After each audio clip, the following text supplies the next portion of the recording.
At 7:01 p.m. Jennifer, can we have a roll call, please? Mr. Baser? Here. Ms. Boudin? Here. Ms. Christian? Here. Ms. Oliver? Here. Mr. Patel? Ms. Director Bishop? Here. Ms. Unicol? Great, and we have a quorum. Moving on to the consent agenda, are there any items from the consent agenda that anybody would like to have removed and moved to new business? Seeing none, is there a motion to approve the consent agenda as presented? So moved. Thanks, Janet. Is there a second? Second. Great. Get a roll call vote? Mr. Baser? Yes. Ms. Boudin? Yes. Ms. Christian? Yes. Ms. Oliver? Yes. Ms. Director Bishop? Moving into public comments, I know we have several guests here tonight, but I think they all have appearances on our agenda, so no members of the public. Staff reports. Hi, I would like to introduce everyone to Princess Gonzalez-Esparza, who is our wonderful graphic designer. She is going to present to the board on a brand refresh we did.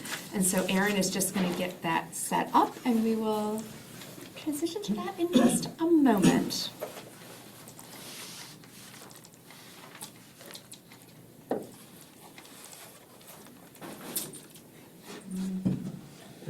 Throw off anything if I move the podium? No, okay. Is it okay if I sit down? Yes, please. Very polite. My name's Princess. I work in the marketing department with Linda, and I'll just be going over a little bit of context. We went through our previous color palette to see how ADA compliant it was. So I'll be saying ADA compliancy. Just know it means like making sure it's like legible and accessible to people hard of vision, like making sure that they could read it clearly. All right, so just a little overview. The first step of this project, me and Linda assessed our previous color palette. We determined if it followed ADA guidelines, and then after that I brainstormed alternative color palettes that still fit the brand of the library and made sure that they were accessible to both patrons and staff. Finally, we implemented those changes onto the branding guide, and we're currently working on updating templates, slide decks for staff to use. Okay, this is our previous color palette. So I used an accessibility color contrast checker, and I'll link it at the last slide if you want that. I could show that later, but for a little bit of context, it has to have at least a 4.51 to 1 ratio. So NPL orange and NPL green are the least accessible according to the latest version. Based off that, I went back and I tweaked the colors for the purple and the orange so they would pass the ADA guidelines. I also got rid of the green just because we weren't really using it too often, and replaced that with the NPL dark blue. And this is all for white text only.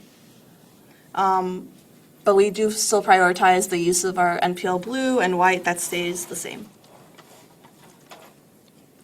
I also created a secondary color palette. This is for dark text only, and it is derived from the previous primary color palette. So this one is only used with dark text on top, and I do state that in the branding guide so staff know when to use which colors. Okay. I've updated the branding guide, and that has officially been shared out to staff and the previous staff, I think, email a little bit before I did this presentation with them. Linda and I are currently working closely with IT to update the templates, slide decks, and our next steps would be rolling that out hopefully soon. That's about it. Any questions? I know we're in the middle of revamping the website. I'm assuming you're taking into account these changes to ensure that they will be reflected throughout the new website. Great. Yes. Okay, thank Thank you. Thanks, Princess. Thank you.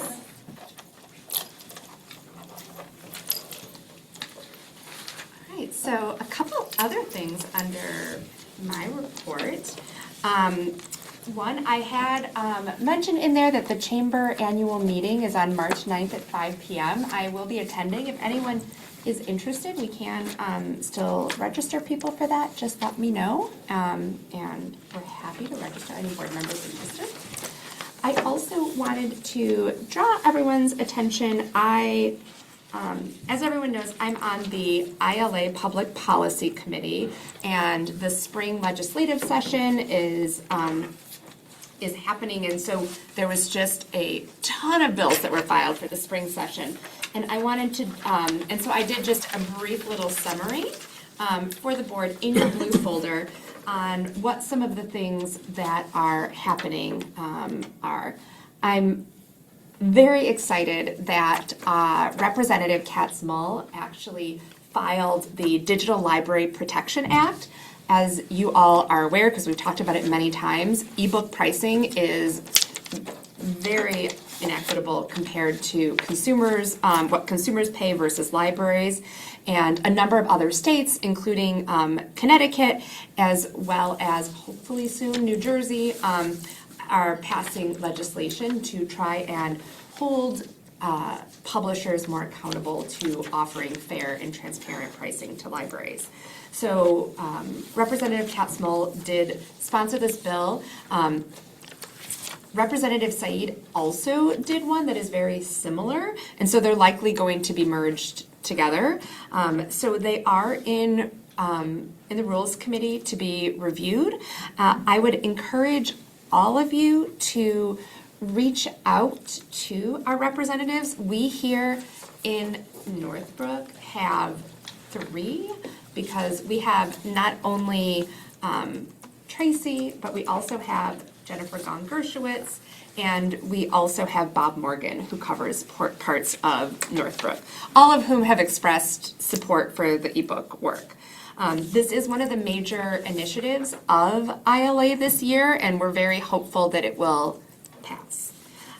There also are a couple other bills that are also ILA priorities that have been filed. One is the Illinois Library System Act to increase state grants. This would be not only for the library system-wide grants, but also for the per capita grants, in order to give more money to the systems. One of the biggest things that systems provide support for is our delivery. The systems receive their money from the state library. If you recall, 10% of the state library's funding comes from federal funds. We are very happy that the federal funding for the Institute for Museum and Library Services was not cut. There was huge outcry, and so that is not, but we don't know what will happen in the next year. So we want to make sure that we are being proactive in getting support for our library systems who give us so many services. So this is another one that is a priority this year. And then one that isn't really as much about us, but is something that is really important to libraries. For anyone that has been to college, so like all of you, we know that textbook pricing is outrageous. And so one of the things that the academic and research libraries in Illinois have done is they received a grant and we're working on OER, open educational resources, basically creating alternatives to textbooks that would be available to all students. And this would reduce a lot of barriers. Obviously, there's students who might be first-time college students that might not realize that they have to set aside money to buy all their textbooks, and then they don't buy textbooks. And it's they've done a lot of work to determine that this is a major issue here in Illinois. And so getting additional funding beyond the grant that was received, it was a federal grant, and having money in the state library budget every year would be a huge win for academic libraries. There's a few other things in here which I won't go over in depth, but just wanted to call your attention to these. We are meeting in a few weeks for the Public Policy Committee to review all of the bills and decide which bills we want to support, monitor, or oppose. sorry, I couldn't think of that word. And so I will have another update for you next month. And these were just the bills that I noticed, so there might be additional bills that are of interest. Oh, I lied. There was one that I learned about this week that the schools are pushing. As we all know, the Cook County property taxes have been delayed and are going to be delayed again this spring. And so there are two different bills to allow, to force Cook County to give the taxing bodies their interest payments back, because there's like 500 million in interest sitting in Cook County's bank, as well as to allow for units of local government to take out no interest loans in order to pay their bills. So right now, a lot of schools and libraries, because we're the ones who 90% plus of our funding comes from property taxes, have a number of them have had to take out tax anticipation warrants. They're paying interest, and so they're not only losing interest money, but they're paying interest on top of it, which is a major problem. So these bills would help hopefully address some of that. Libraries are not currently on them. There are 624 public libraries in the state. There are over 100 in Cook County. And people often forget about us, so we are hoping to get libraries added to this in addition to schools and park districts. Do you feel sort of reasonably confident that will happen? It feels like it should. No, because I'll just be very, very blunt. In order for that to happen, it would need to be a priority of the Illinois Library Association and the Illinois Library Association legislative consultant, and I don't see that happening. Got it. Which is disappointing. I and some other directors that are obviously very impacted by the Cook County stuff are planning to reach out to our representatives and senators, because there's a bill on each side, in hopes that we can get it added, but we don't. I mean, Yeah. you know. Yeah. So yeah, that's my unvarnished what I think will actually happen. Okay. And I'm happy to answer any questions about the bills or anything else in my report. How would it be best for us to advocate to the ILA around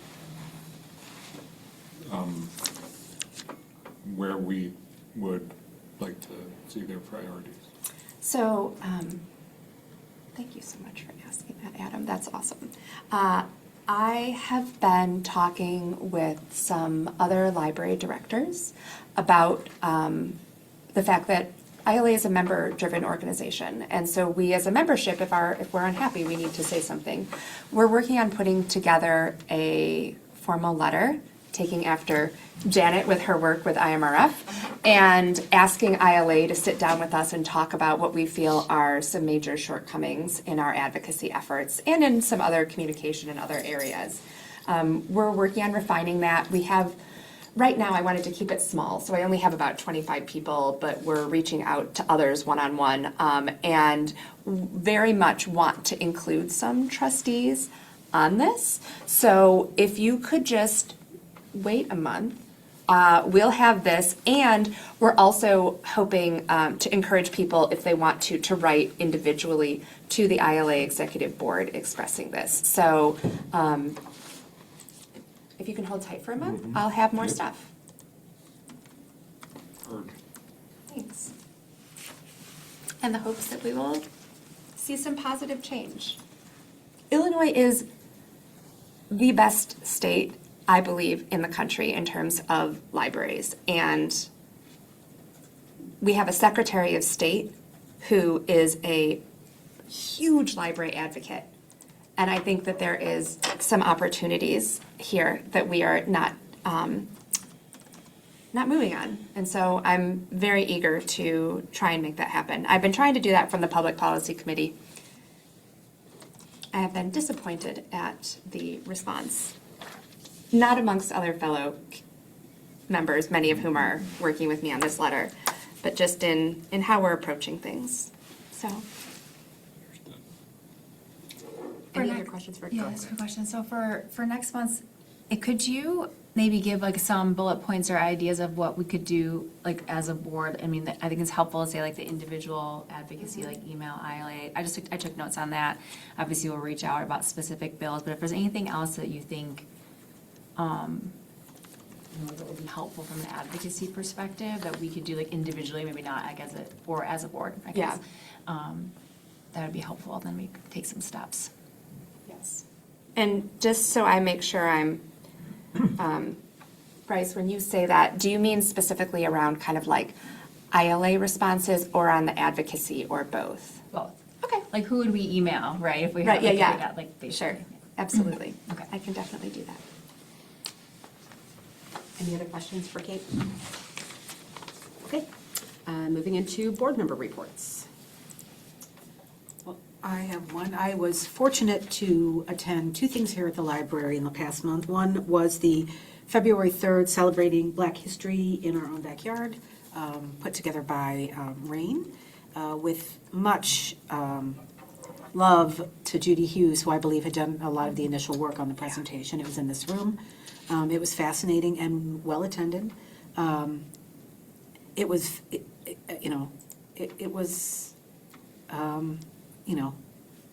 by way of, in memory of Judy, and it was a lovely event.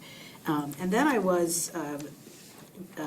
had the honor of being invited to the TAB meeting, the Teen Advisory Board meeting. And the group was working on blankets through the Linus Project that go to hospitals, that go to homeless shelters. I had a great time. There were so many kids, and Stephanie did a fabulous job keeping them moving, and they also ate a lot of pizza. Oh, yeah. Yes. So, No surprise there. yeah. And then finally, I just wanted to plug this Sunday's cultural fair put together by the Village Community Commission, but also the library will be represented there. And lots of fun over at the North Shore YMCA. I believe it starts at 2 or 2:30. Linda's, yeah. Yeah. Yes, that sounds correct. Sounds right, yeah. That's- Anyone else? I'll just add that I got the tote bag from the winter reading program. It is a superb tote bag, and so really kudos. It's like probably the best swag from the library. So good job. I will pass that on to the reading committee. Anything else? I don't even have to look to my left anymore. Weird. Okay, moving into unfinished business. First up, Executive Director quarterly goal check-in. So I am happy to report that basically all the projects are completed. Of course, there are areas that aren't projects, and those I will continue working on, such as like with the board communication stuff, and delegating. And so that's included in my self-eval that I also emailed out to the board and that you'll be meeting on at next month's board meeting. So I was telling Kelly earlier this week, I'm like, when I was sitting down, I'm like, I don't feel like I did anything this year. But then when I sat down, it turns out I did do stuff. And so I was very happy to find that out. And so I'm happy to answer any questions on my quarterly report. And obviously I didn't go through all of the strategic plan stuff, but we'll be doing a more formal presentation next month. But we did a really great job, everyone in the library, on the first year of the plan. So happy to answer any questions or give additional context if needed. An interesting read. I don't know if I'd go that far, but thank you. Any other questions or feedback? Okay, moving into the EDI report follow-up discussion. I think Becky is taking us. Yes, I am indeed. Hi, good evening, everyone. Good to see you all. So in your packet, there was a memo about the Zhang report. You may recall way back in January, Lily Zhang was able to join us at the Board of Trustees meeting, and they gave a presentation about their follow-up survey they did back in the fall of 2025. For context, we've been working with them since 2023. They did a baseline assessment in 2023, and they've done a follow-up assessment in 2025. They presented to you all. They also presented to our staff at our January all-staff meeting, which was excellent. And since that time, we've also met as a management team to get the managers' feedback on the report and on Lily's presentation. We are meeting with you all tonight. We are also asking our managers, if they have not done so already, to meet with their individual departments, come back to us with further staff feedback and input. In terms of some directions and where we're taking this feedback so far, as you've seen in Lily's report, Lily encouraged us to continue to build staff capacity around EDI, around feedback culture, strengthening fair and transparent performance practices, clarifying roles and responsibilities, increasing transparency and communication. All of these things that are, of course, big priorities for us as a library, and Kate has really kind of woven into our strategic plan and our activities for year 2 and 3. So I'm looking forward to incorporating this work into the years ahead. But in the memo, we did put together some discussion questions, which we can go about in several different ways, which I'm very open to. We can go through the questions just chronologically, or we can just open the floor up to any. We're very eager to hear your thoughts on Lily's presentation, the report, the direction we're going in, looking ahead. Would it be helpful just to go question by question? I can read off the first question, which is, I'll just read it. Which aspects of the report's findings or progress stand out most to you, either positively, or are there any areas of concern that you read about or were told about by Lily in their report?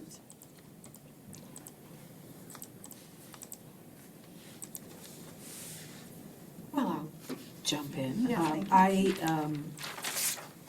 I was pleased to see all of the progress that had been made, and I thought it was significant and heading in the right direction.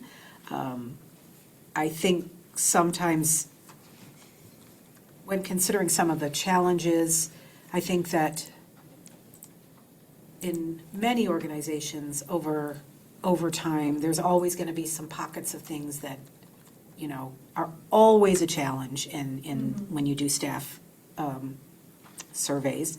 One of the things that I had been thinking about since Lily gave their report was the sense among staff that they sometimes felt disconnected from some decision-making processes. What I wondered about was the clarity with which management and leadership conveys which things are appropriate for every staff member to weigh in on. Workplaces are by nature hierarchical, and staff feedback on policy areas and decisions that impacts their jobs or that they're the experts in is critical.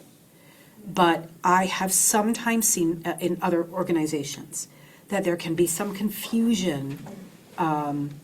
Perhaps leadership is not always clear about these pieces as what leaders decide. It's great to have feedback, but this is ultimately a leadership decision. And these pieces are things that we make decisions about together as a group. And I think the key there is clear delineation between the two, and that everyone on the team understands that delineation, so they perhaps have better clarity around when they might not be the ones who are the decision makers, because that is why we have executive directors and directors and managers, not just here, in every organization.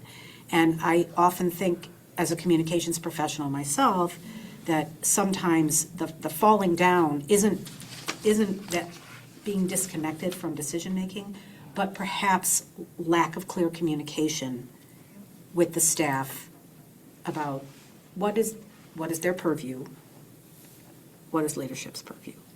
So that's the thing I thought about the most.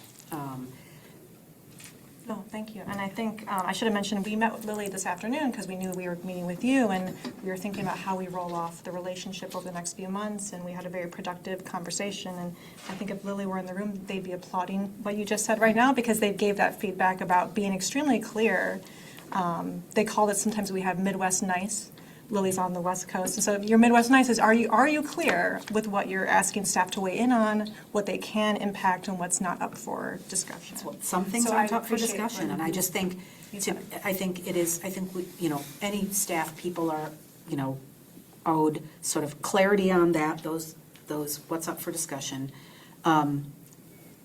respectful listening, and if it doesn't go that way, closing that loop and saying, so we didn't do that.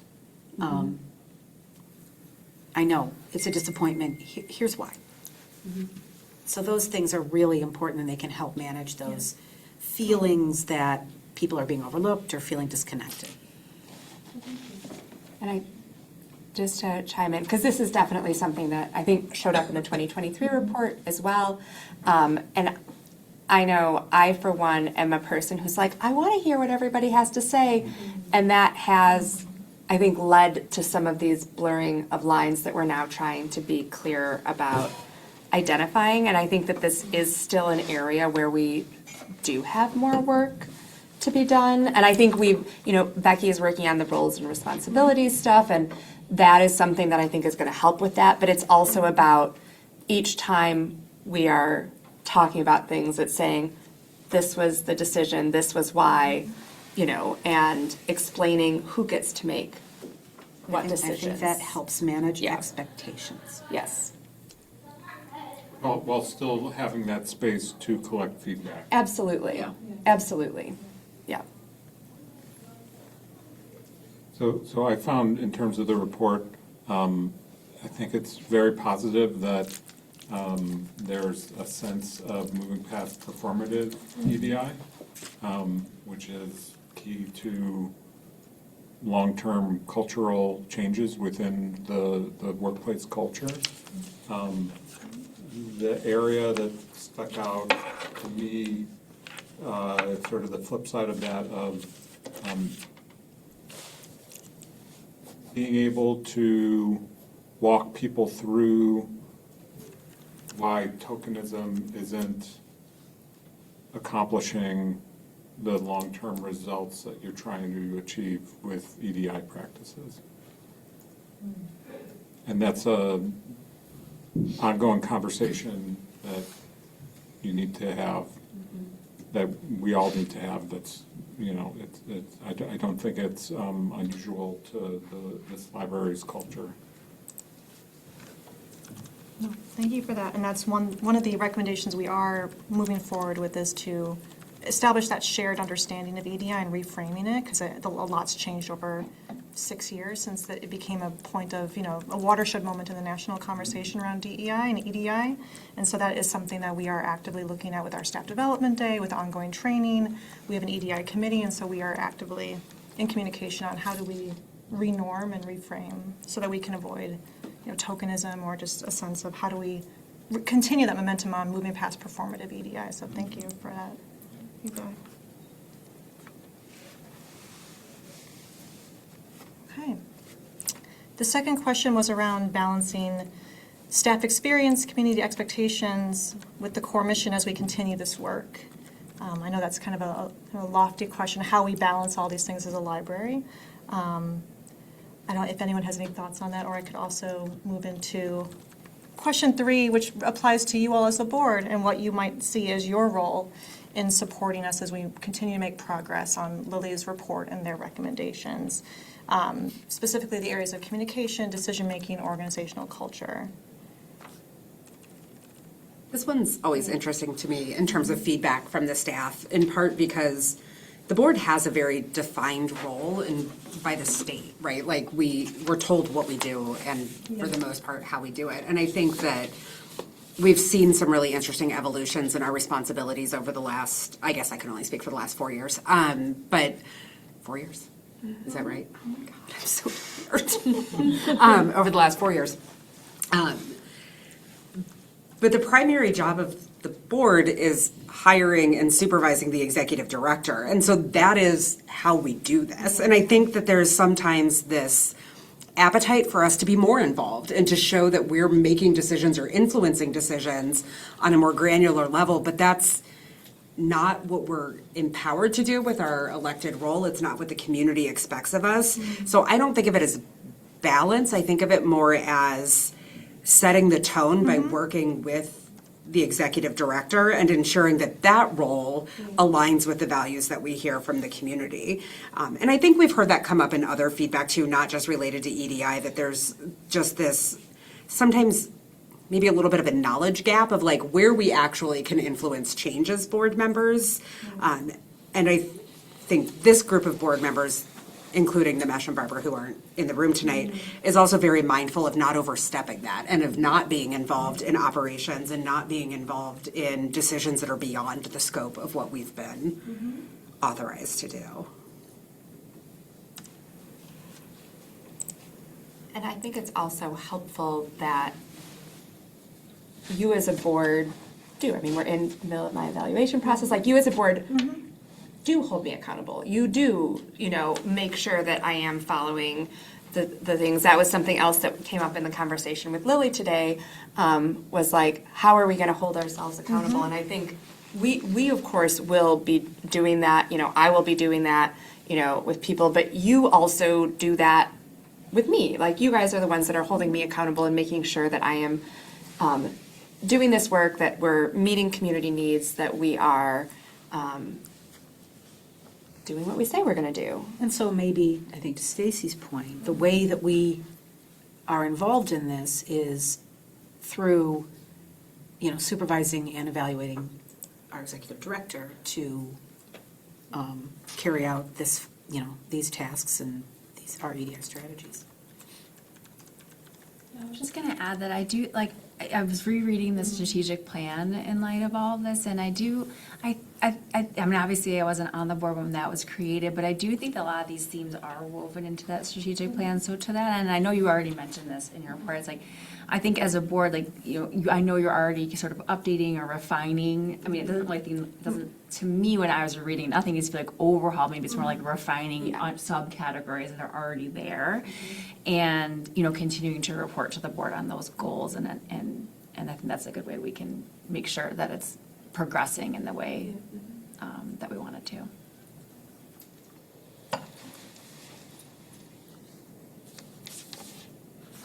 I think that kind of nicely leads into the question on the kind of metrics or updates that you all would need from Kate or from the rest of us to feel confident that we are making progress in the next year to 2 years as we kind of continue through the strategic plan. Anything additional we should provide or keep? I mean, I think Kate's built in very robust kind of metrics with quarterly updates and strategic plan, but if there's anything else that we have not discussed that we should be doing? I think it is very possible to over-survey. Yeah. I really do. I'm not actually a big fan of endless surveying. But that doesn't mean, I don't know that it has to always be EDI focused, but, something annual. Yes. Okay. Yeah, not a bad idea. For staff. For staff. Yeah, thank you, yeah. Okay. Along those lines, communications seems to be an area where some of the subtext, you'll gain some information related to the EDI report and progress from the subtext of collecting information about how communication is taking place within the organization.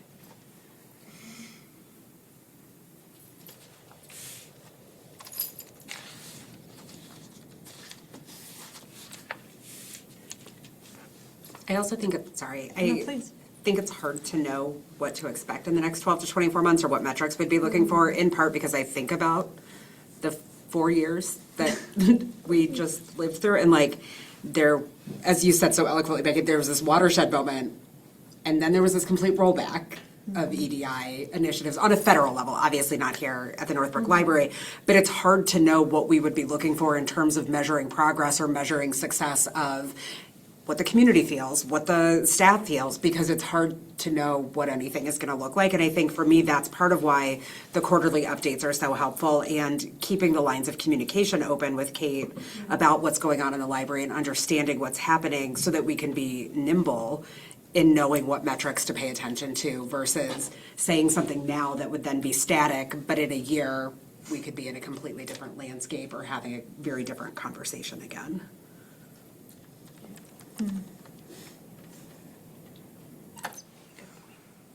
Is there anything that I did not ask in the discussion questions that anyone would like to share about the feedback from the survey? Or you think we should know from the Zhang report? I know we've talked about this, and I feel like we've highlighted this in several conversations. I don't want to lose sight of all of the really good progress that's been made, including overall satisfaction with the library as a workplace and the workplace culture.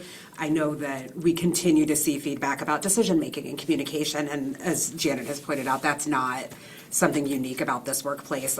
We just did a similar culture study at my workplace, and that got awkward. And similarly, like, have had to parse through some difficult things. So I hope that the staff is taking time to celebrate some really good accomplishments. I think that even when you see those comments of things that can improve or themes that emerge, there are also still people who choose to work here and be part of a library that's making a significant difference, not only in the community of Northbrook, but recognizing how much influence Northbrook has on a larger scale in the state and in the nation.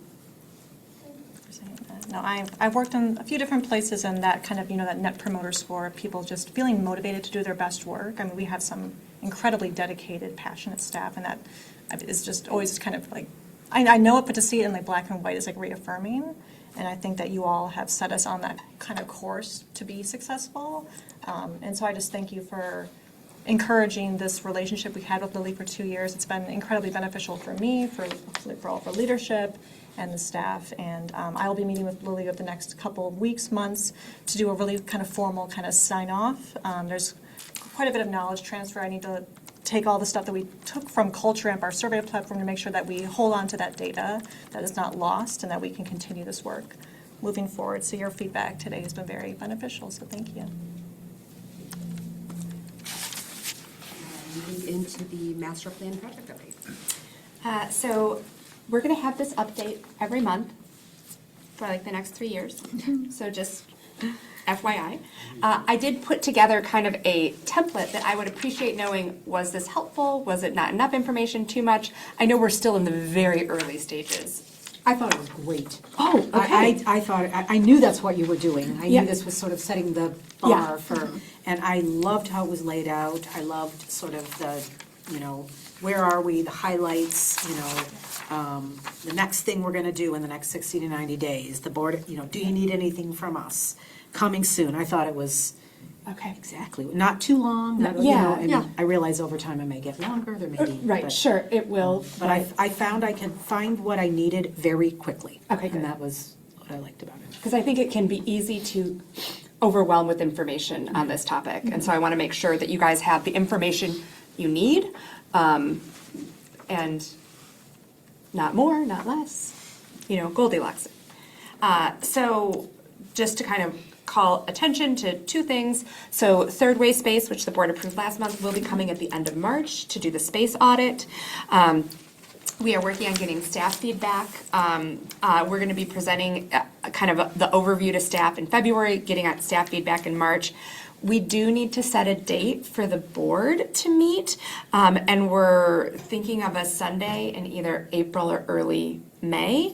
So Jennifer will be sending out some dates for you all. And we also are planning during that, because we usually do an annual tour during a board meeting, but thought that it would be better to do that at the beginning of that session. So we'll have just walked around the building and then talk about what does the building need. So it will likely be probably like 3 to 4 hours, so just. And that will be with who will that be, who will that include? It will include Anna and I, and potentially the architects, depending on Yeah. which day. But if not, we would capture everything and Got it. share with them. Yeah. So, and I'm happy to answer any questions on this, what is still pretty a sparse report, because we're just starting.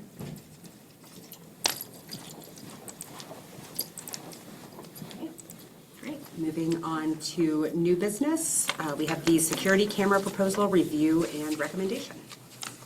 All right, Liz is going to be joining us on Zoom momentarily, and I'm just gonna switch over the screen.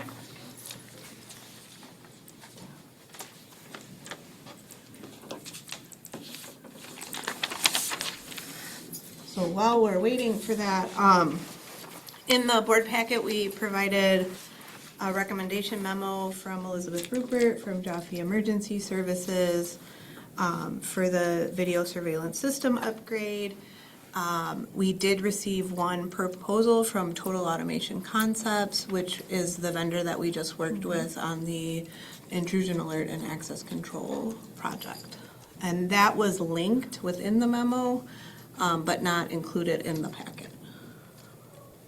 Hi, Liz. Hello. How are you all? I'm so glad to be here Welcome. virtually. Liz, if you could just walk us through your recommendation, that would be great. Yeah, I'm happy to do that. So my recommendation to keep it short and simple is that is that you all accept TAC's proposal as written and that we move forward with the coverage maps, the camera specifications, and the budget and timeline that they've proposed. We have reviewed the coverage maps. We've talked with IT and facilities about the infrastructure that they've suggested. We've looked at the camera specifications and the administrative aspects of the system. And I think what feels top of mind for me is that TAC has been such a wonderful partner up until this point, and they already have such a strong working knowledge of the library that I think that really sets us up for a smooth and efficient process.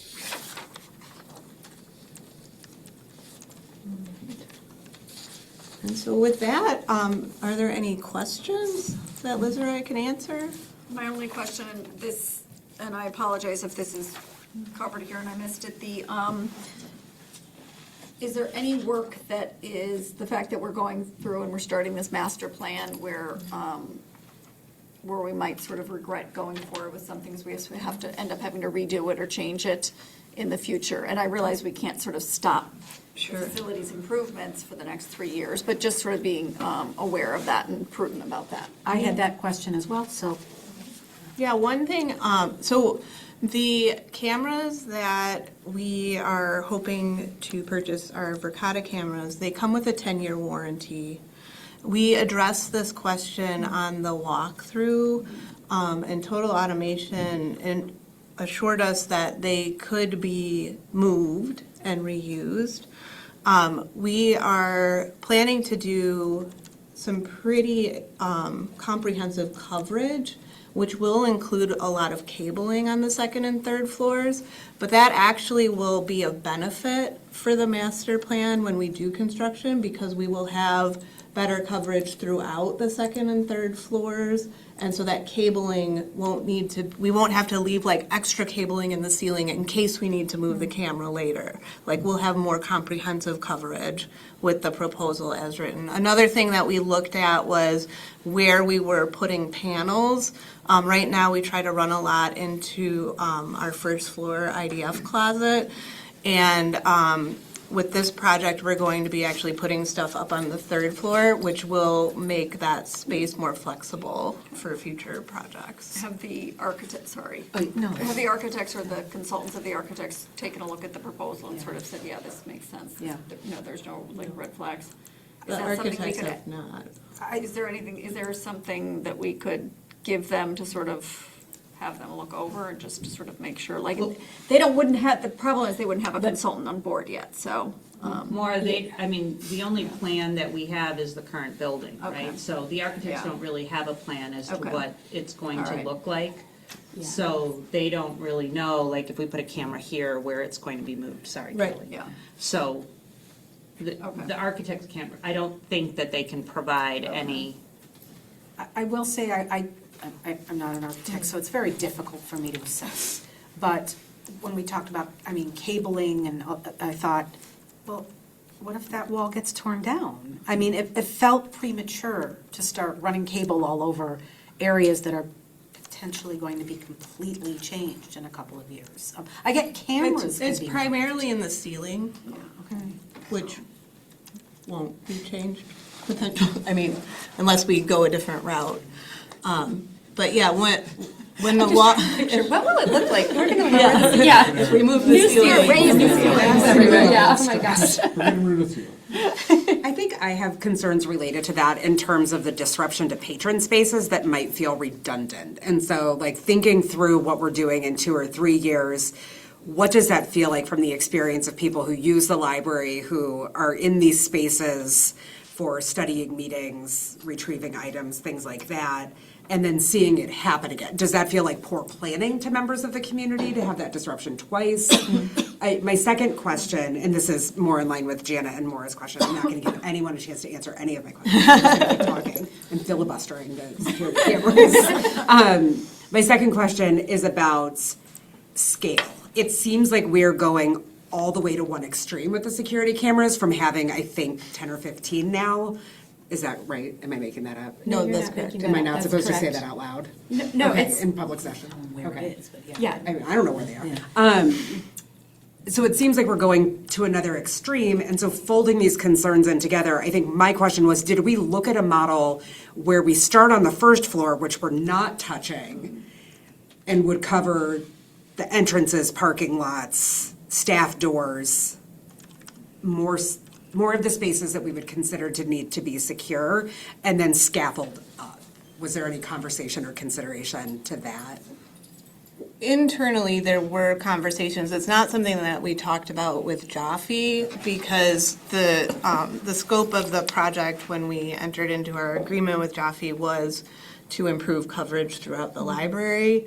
I feel, being the one who generally is working with OSG to find camera footage, to follow up on incidents, our coverage is not sufficient.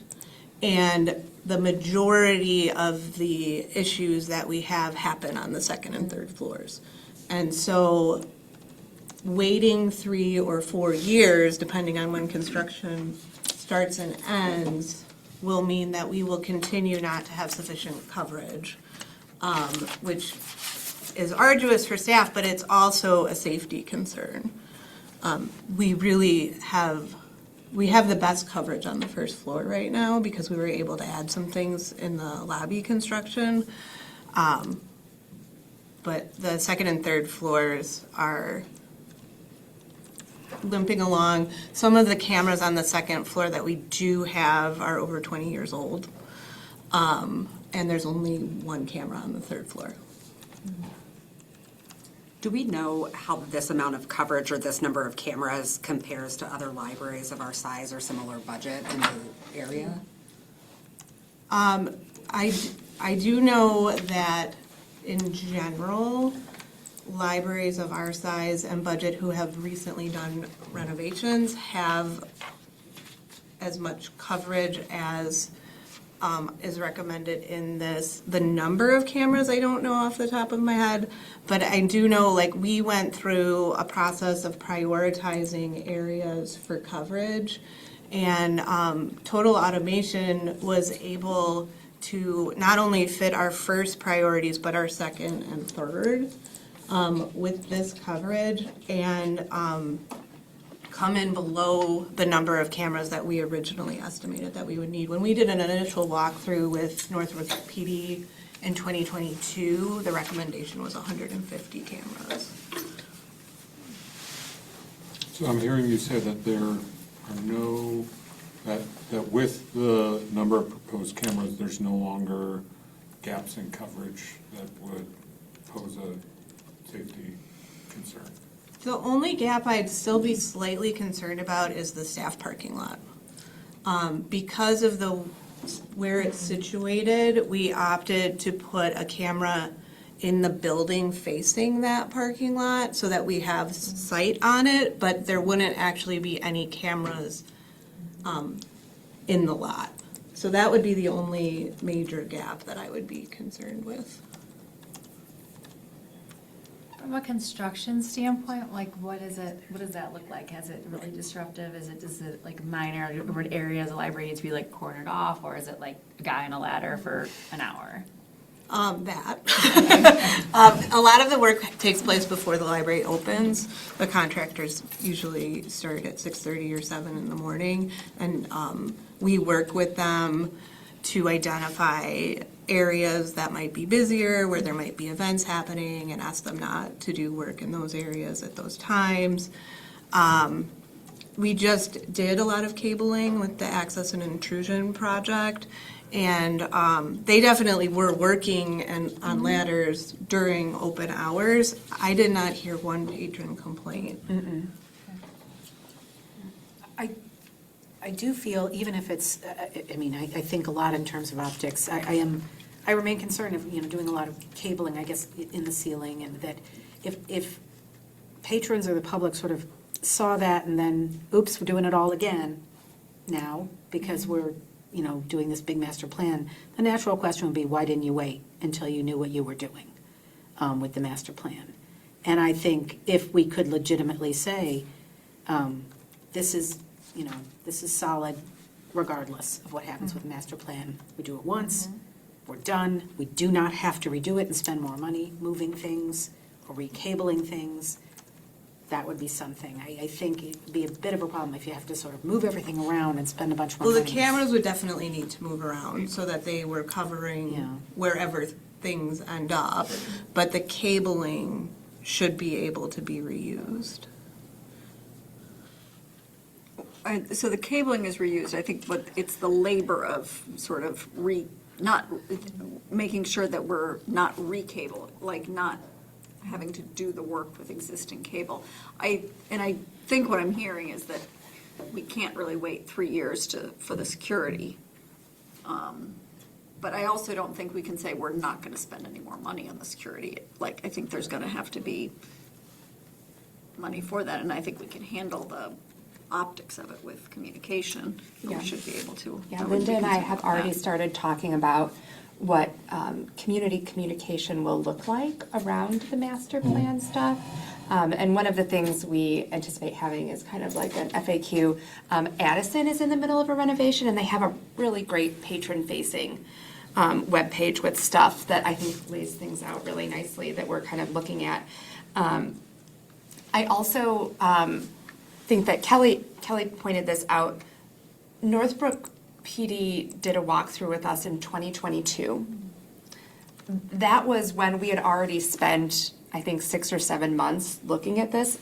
We knew then that we needed to upgrade the cameras. It's now 4 years later because it has proven complicated to get this done.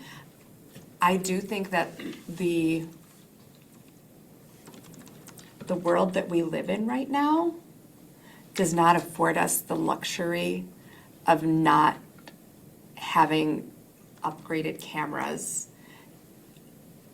I think it would be, it's very easy to say, like, if nothing happens, it's not a big deal. But if something were to happen, that to me would be a million times more difficult to message than explaining moving some cabling with a construction project. And my hope is, of course, that nothing, that we won't have to move cabling, that we won't have to have any issues. Like, everything will be perfect. If the system that they're proposing is flexible for It is. for retrofitting, does it make sense to put something in that is maybe not at this level? We do the renovations, and then we go in, and when we do the renovations, we enhance what's in. So we upgrade the cameras and the cabling, but we don't do, I don't know if we, I mean, I'm not.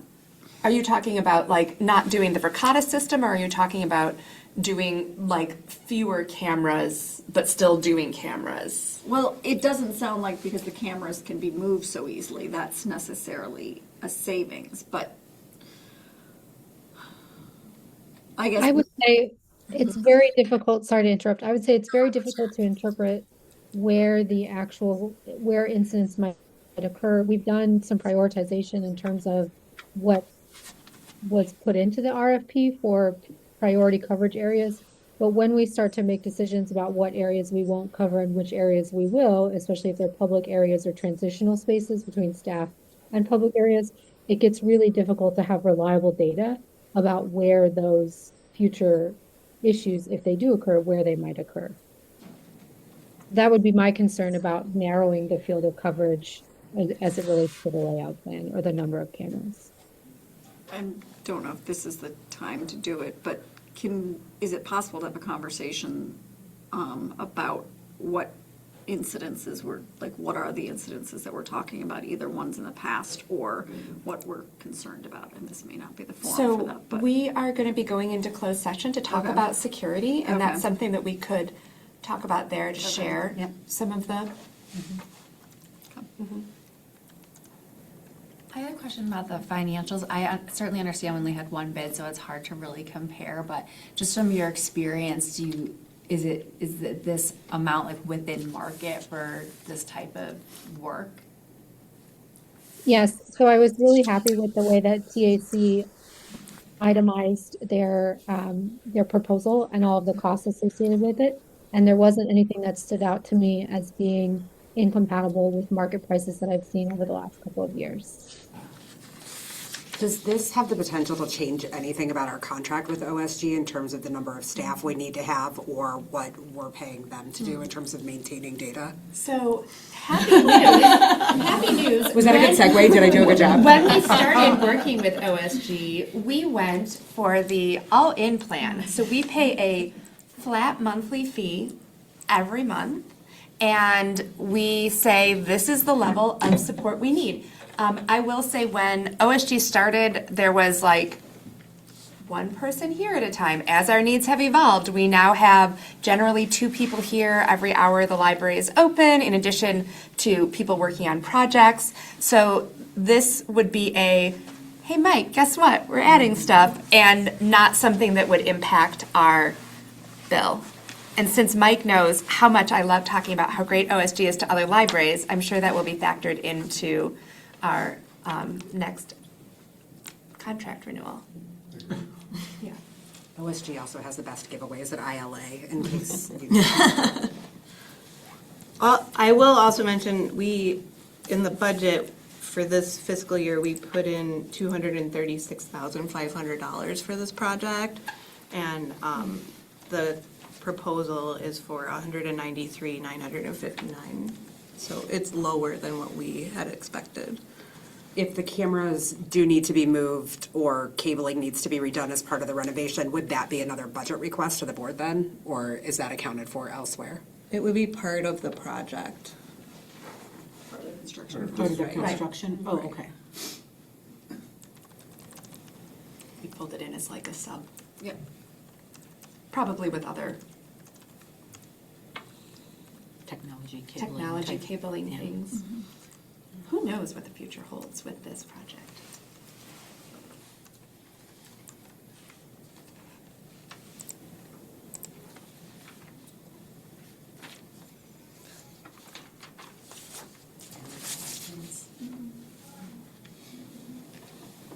Does anyone want to make a motion?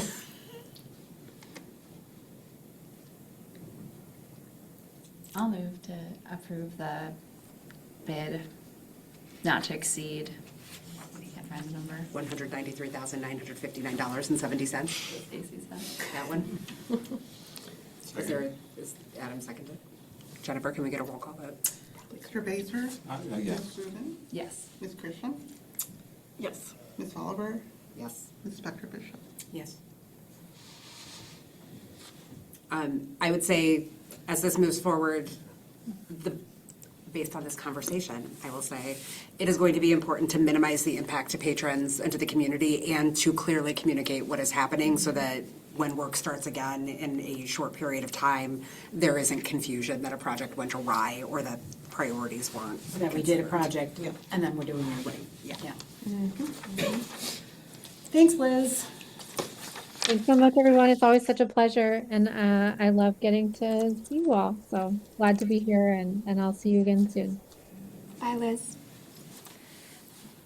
Doesn't seem like Liz wants to stay as we talk about the draft budget. So I'm going to start by just talking about some of the impacts kind of on the market before Anna walks you through the budget, the draft budget, just a reminder, we're not voting on anything. So this is just an opportunity for you to ask questions. If we need to make adjustments, we will be bringing back the budget next month. So as we have continued to see, we continue to see an increase in book costs. With the demise of Baker and Taylor, one of the things that we've had to do is to rethink where we were doing, where we were purchasing from. And Ingram is the other large book distributor. The discounts are pretty similar. However, we were getting some processing of our materials done through Baker and Taylor. Ingram doesn't have the capacity to do that and get us the books in a reasonable time frame, which means that we're spending more staff time doing processing. So we have seen an increase in some staff hours needed for that.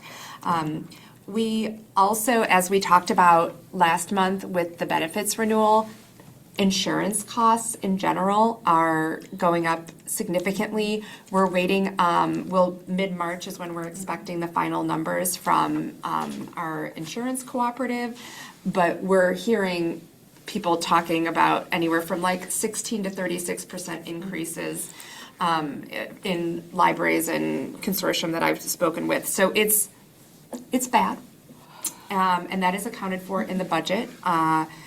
But we don't have those final numbers yet. Our other insurance rates have also gone up. One of the reasons is for our flood insurance. We do sit on a floodplain, and those insurance costs across the board are going up. We also, for those of you that recall, last January 2025, we had a little water event up on the second floor, which of course we filed with insurance, and that caused a bump in the rates. We are continuing to see, I would say, our public performer costs maintained. I kind of thought, like, now that COVID is kind of, like, people are ramping back up to in-person performances, and I wasn't sure if we were going to start seeing performer costs increasing dramatically, and we have, on wood, we have not seen that. So those numbers you'll see staying relatively the same.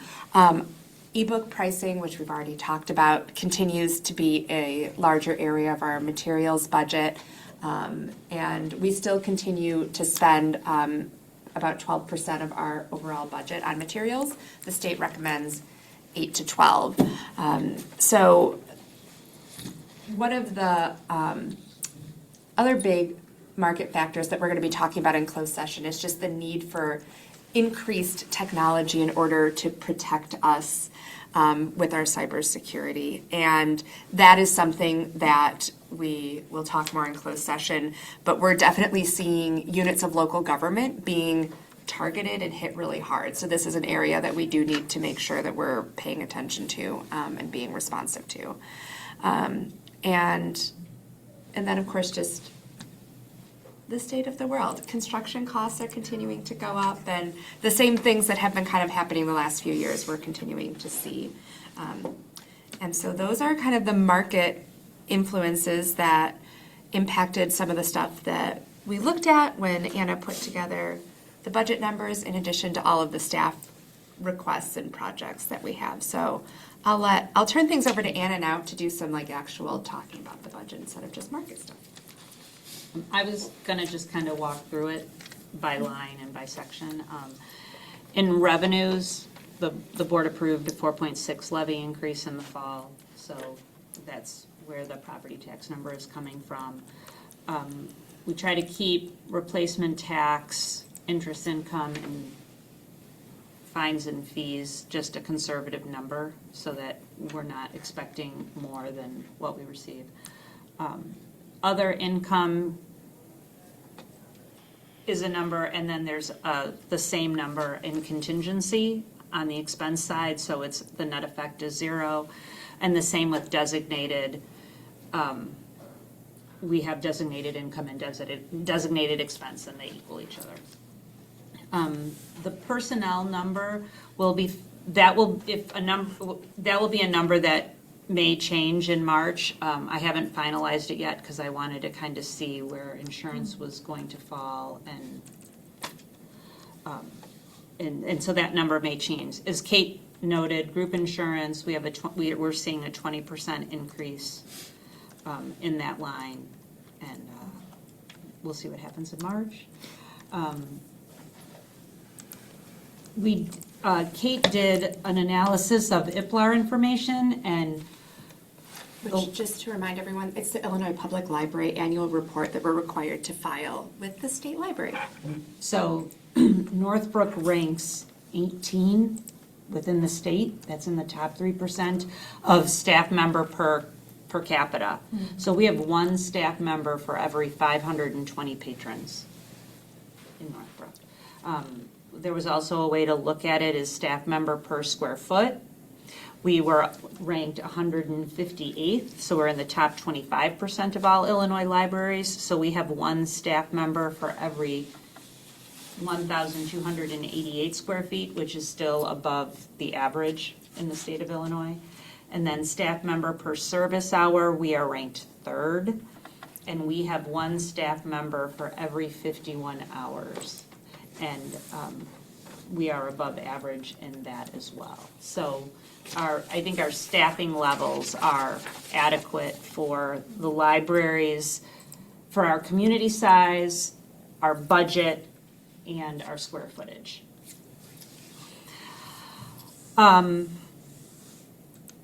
Staff development, we increased so that we can increase the funds that we spend on our annual staff development day that's in May, for what the wellness committee is doing for staff, as well as tuition reimbursement to be a center of lifelong learning, not only for patrons, but for staff.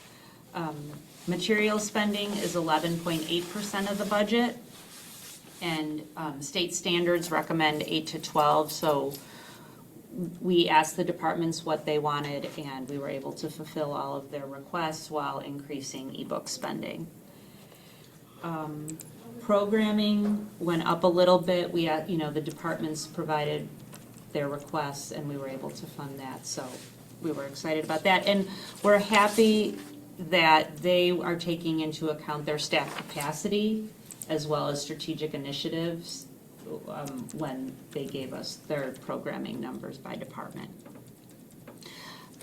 Software costs continue to increase just because of subscription-based models rather than a perpetual license. We increased community relations this year, and we're going to have a further conversation about this next month, but it's the library's 75th anniversary, and we set aside some funds for that, to have that celebration. 2070s? Or In 2027. Okay. Yeah. So we're going to talk about it next month so that if Right. we want to do something big, we have time to. As Kate mentioned, our insurance rates, they did increase about 12.5%. The primary reasons is our flood insurance and the package coverage related to the incident in January of 2025. Our telephone and internet, I have it staying flat, but we might change that based upon a discussion item that we are going to be talking about later, and if we can participate in E-rate or not.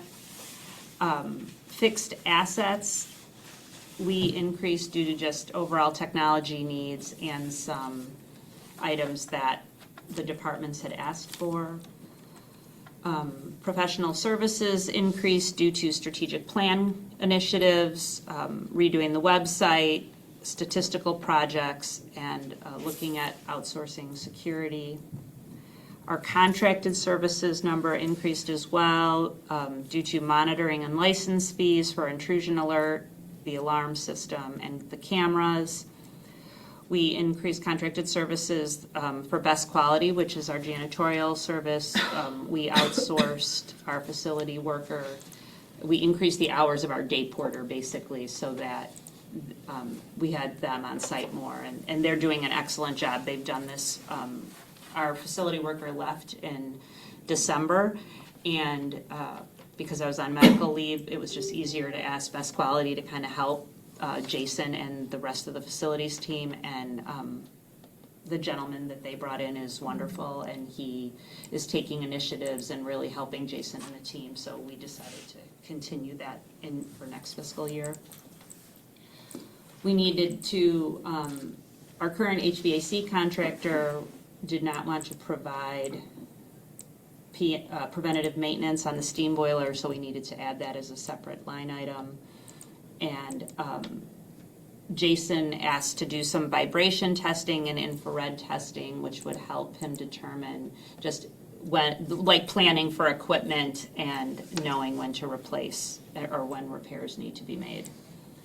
So that's primarily the operating fund. I'm also setting aside money for CIF to make a transfer to the capital improvement fund for the construction projects, as well as the debt service fund, since we don't receive 100% of our property tax revenues, to make sure that we don't fall short in that fund. The next fund we have is IMRF and FICA, which is our pension fund. Staff pay in at a rate of 4.5%. That is not included in here, and the library pays at a rate for fiscal year, or for calendar year 26 of 8.75, and this covers current and retired staff, and we're fully funded in that. The capital improvement fund, in the portal, there's a listing of all the facility plan and the projects that we're going to be doing. But in fiscal year 27, we are going to be focusing on purchasing some face-out picture book shelving that will be used when we do the master plan, upgrading our building automation system software, the architect fees related to the master plan, and installing a PA system in the building, and then just miscellaneous building repairs that come along with everything. And our goal is to not have to take out a bond issuance with the master plan renovation. We should have enough of funds to be able to fund that. And then the last document is the debt service fund, and that's set up by the bond payment schedules, and so we need to fund that for principal and interest. So are there any questions related to the draft budget? I should know this, but the difference between a budget, which is in a sense its own forecast, what's the difference between that and the forecast? The forecast is based upon like actual numbers. So the budget is okay, we say we're going to spend this much money, but maybe we didn't really buy as many supplies as we needed, or maybe the software cost came in a little bit less than the 3% estimate that I had put in the budget. So the forecast is looking at what is actually happening and kind of maybe guesstimating where we're at. So usually when Anna does the forecast, she takes from May to December, because we usually start working on the budget in December, which is 7 months, and then forecasts what the remaining 5 months is going to look like by taking just the average of. And like if you look at the group insurance number, my budget includes that every full-time staff member has at least single insurance, and we have 2 or 3 staff members that don't get any insurance. So that's why the forecast number is so much less, because I budgeted thinking that, okay, if that person were to leave for whatever reason that may be, and we hired a new person, we would have funds to be able to provide them with insurance. So it's that kind of stuff. Does that make sense? It makes perfect sense, Okay. yeah, absolutely. That's a good one to use. But even like materials, like we say we're going to spend this much money, and sometimes the books don't come, or they're not published in time, and so we spend a little bit less than what we're expecting. And your distributor. And like Kate said, we're not paying processing costs for some of the books, and we're having staff do that, so our processing costs are a little bit down in the materials line. So. Sorry. The PA system, is that one of those things that, does it make sense to roll that into delay it and put it into the master plan, or is it something we have to do? So Kelly and Liz are just starting to talk about this, and I don't know that we have an answer yet. Right. We, again, are lacking coverage in the PA system, which is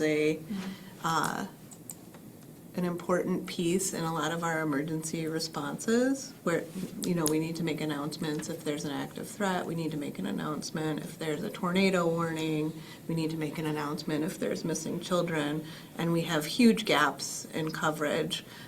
So we've put a lot of workarounds into place. What I don't know is the technical side of what it looks like to upgrade our PA system. And so that is something that I want to look at with Liz to ensure that we're not going to have to redo all of that work with the master Seems like with plan. speakers and things, those are gonna be harder to move than a camera, but again, this is not my area at all. I would also say that the workarounds that we have in place for the PA system are not as concerning as the lack of cameras and the aged intrusion alert system that we just put into it, that we just upgraded. So we will make sure to look at that very carefully. And these also might be questions if, or I should say, when we have the contractor / construction manager on Yeah. board, this can be something they can address pretty easily. Yes, well, and I think if nothing else, Kelly, working with Liz, will allow us to see what systems are out there, what, what coverage might look like, and already have that pre-knowledge that if we decide not to do it, we could still have. Our contract with Jaffe ends in April, and so it is something I think is worth working on now while we have the consulting hours and the expertise. And if it's something that we feel like we need to postpone, we would just need to understand that if it goes long enough and the technology changes, we may need to seek experts again to look at that.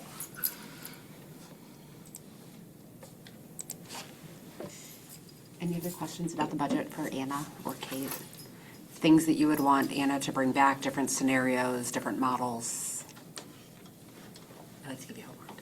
Thanks. I don't know enough to give it to myself, so I have to have these people. And sorry, maybe this is just because this is not my area, so, okay. But at the bottom of the line items where it says like net surplus deficit, like in the parentheses, how is that like accounted for, like on the, like capital improvement fund or something? Oh, that's because the amount, okay, keep in mind, the capital improvement fund has a cash balance from prior years. So yes, we're not putting in as much income, but we're having more expenses, but we have the cash flow to do that. So that's why it's showing a negative number. Okay, just because that's how we're putting in, it doesn't mean that it's like a negative. Correct. Net negative Yes, amount. it's not a net negative. It will show as a negative on your income statement, but because we have a cash balance, it'll just decrease the cash balance. Okay. It's not like we're losing money. It's a little bit different because of the cash balance.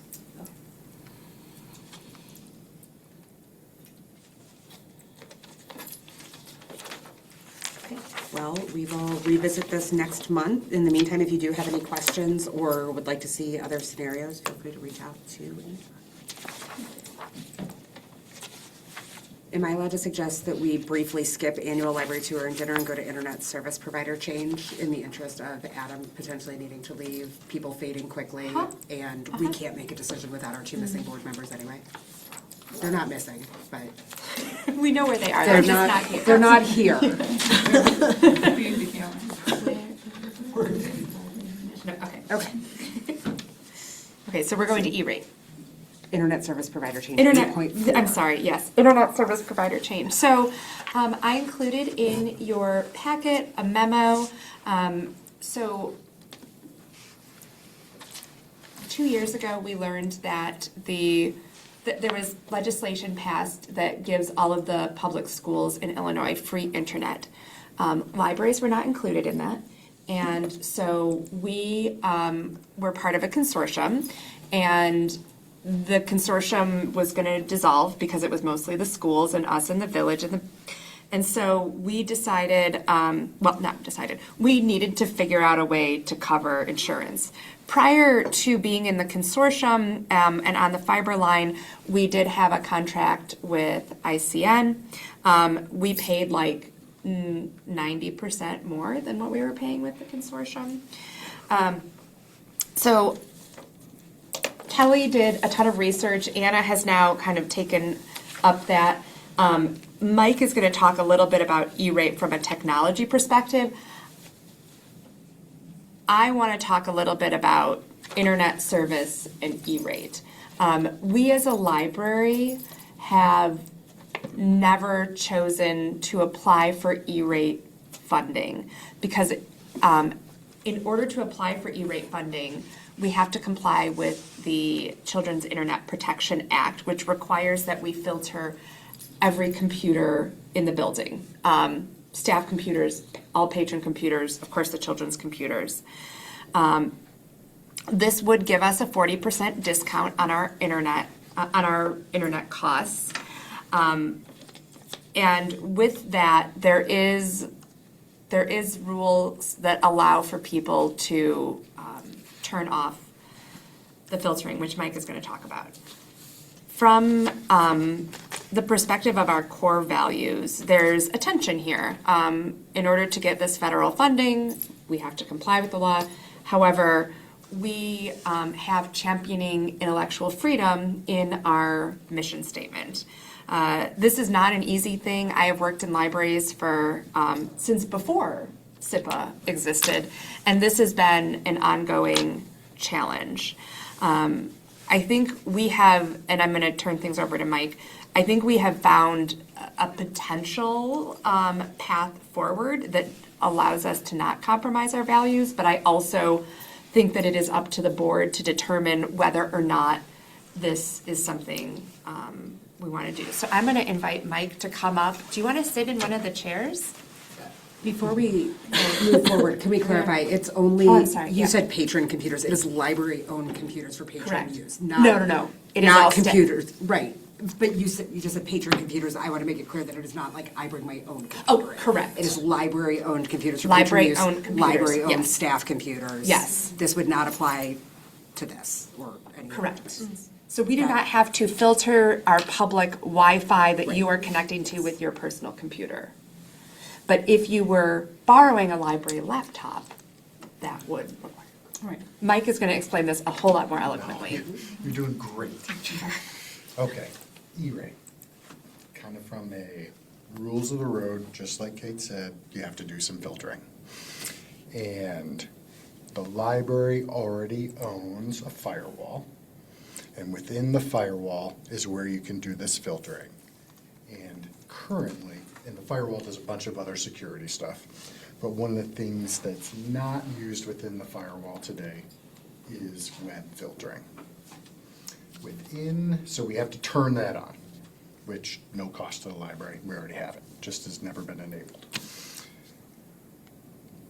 There's a bunch of categories of types of websites, once you turn this on, that you can check the box to say, you can't get to this type of website. Common categories are gambling, social media, pornography, dating sites. Like, those are types of categories that are in there that you can check and say, you don't get to go to this type of site. To be SIPA compliant, to be able to do E-rate and get that discount, the box you have to check is the pornography checkbox. That's the one that you have to check. Is that the only one? That's the one. Yep. So, I'm going to add, that is the only one right now. And so the law says that you must restrict anything that is obscene, child pornography, or harmful to minors. Obscenity has the Miller test, which has been used now for a very long time to define what counts as obscene. Harmful to minors does not have as much case law behind it in terms of what it means. It does have some, but what we've also seen is what is harmful to minors And is the current federal rules going to change on that? And if they do, what would that mean for us? Because it is a little bit of a vague term in terms of how it's defined. It's not defined within the law. So, okay, No, you're good. continue talking So we have about to check fun, the yeah. pornography box. Common question that we get is, if something gets caught up that really shouldn't be blocked based on a decision that the library makes, how long does it take to then open up access to that website to allow the patron or staff to get to it? We get that question a bunch. And the short answer is 15 minutes or less. An example would be, it happened to me because at our firm, we have web filtering, but we're more restrictive than this particular law. And we have the gambling checked. But I was at a conference in Vegas. I needed to check out online. Caesars.com, went to go check out online. My own company blocked me, right? So I had to put in a ticket, go through the help desk, and they unblocked me. So it's not a 2-hour, 3-hour, 4-hour ordeal. It is literally put in a ticket, give us the website. We whitelist that website, and then off you go. The only thing we need to know is are we whitelisting that website for now or forever, right? And that's a library decision. When you say now or forever, what does that mean? Does that mean until the law changes? Or not That just law, but means the- we want to allow that website to So, do we come allow through. it, do we whitelist it for the day, or do we just whitelist it permanently? Perpetually, And, yeah. and the way that the law is written, it basically says that if a patron asks for something to be turned off, we have to turn it off. It doesn't say anything about whether or not we then have to then restrict it down the road. So we would get to decide what would be easiest for us. If you whitelist it, is that then available for every user and every computer? This law is so Yes. stupid. Yes. The law is not stupid. The implementation of it is not, I guess. Does that mean that the staff, do they have to like make sure that that website is a whitelisted category of website, meaning like it still doesn't, like who makes So that decision? it only is for adults. Children's computers are supposed to remain filtered. Adults can ask for it. And so an individual person can ask for a site to be whitelisted, and that for them to be able to use. Staff would then put in the ticket and then check to make sure that it was then available. Staff would not have to like make sure and check like, oh, should all these sites be whitelisted? Should all of these? That is not something that we would expect. or need And that staff would to be do. sort of on, it's not per computer, that if we whitelist a website, that's for all of them, right? Yes, Okay. because Yeah, of we course. would be choosing to filter at the firewall level. Okay. Instead of, there is software that you can purchase and put on every single computer. And so then you could, but there would be a cost because we don't currently Right. own that. That then would allow us to whitelist for that one thing on that computer. But that is not the path that we Okay. were Can I ask exploring. So the 40% Yeah. discount, what does that amount to? Mike has been pulling numbers. I have been. And I'm going from memory because I do not have it in front of me. If we don't use E-rate, $890 a month. Pulling up my calendar right now, or calculator, I should say.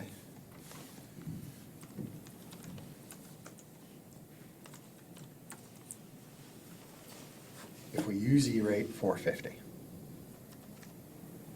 450. Yep. And that's for the same internet speed that the library has today.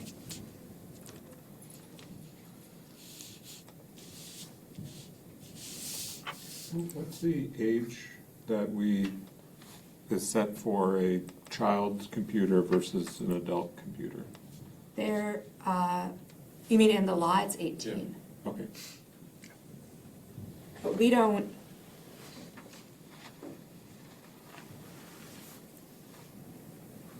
differentiate at all. And in doing it at the firewall level, we currently, our policy states that adults may not use the computers in the children's area unless they are there with one of their children.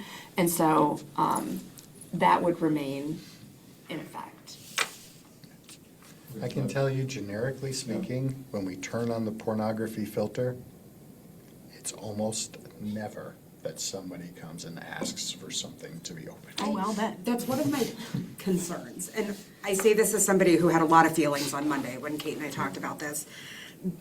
Having to go to a librarian and ask for a ticket to be submitted feels like the exact opposite of patron privacy, which we spent 18 months defending to the point that like some of us were harassed in this community. We are talking about $5,000 a year to not even have to enter into a conversation about First Amendment rights and what you're allowed to do on a library computer and to continue to uphold the core values of the Northbrook Public Library. That feels like a really small amount of money. I feel like this is the second meeting in a row where I've done math, and this is very out of character for me. Excellent mathing. The computer helped, which is not firewalled. I've had more time to think about this because board packet, Kate and I met. I've talked about it with people who work in IT. I've talked about it with people who work in constitutional law. And I keep coming back to the slippery slope of checking a box that says pornography and then having to have a conversation with a patron about why genderqueer isn't pornography and is allowed to remain on shelves, which is a conversation we've had and will continue to have. Like, how do we apply it to things that people look at digitally on a computer, but not things on books? And I don't know if other libraries are having these, I'm sure other libraries are having these conversations. It just feels like such a complicated thing to get into the nuance of when you're saying, if you're on a computer, you can't look at this, but you can go to this section and check out a book that has the same content. I have a couple of questions as well. So I think the financial side of it seems kind of minimal. So first question is, how many computers are we talking about, and like in a day, like how often are these computers used? I'm just trying to get a sense of the We have scale here. 180 total computers in the library. That includes all of the staff computers. Oh, okay, Because the staff computers also have to be filtered. okay. How many patrons? And so the patron computers, we have 22 now. I think we have 22 in adult services and 5 in the teen loft and 4 in youth services.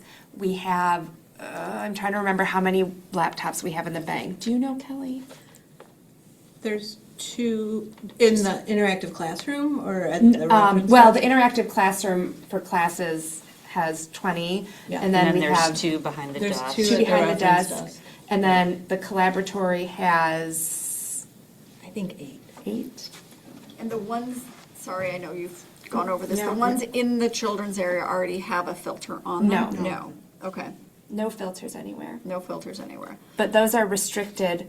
So like, if you get a creepy guy who's coming in to look at porn, he has to look at it on the adult services computers. He can't go and sit and. But what if you have a 15-year-old child going into the kids area and they want to look at it?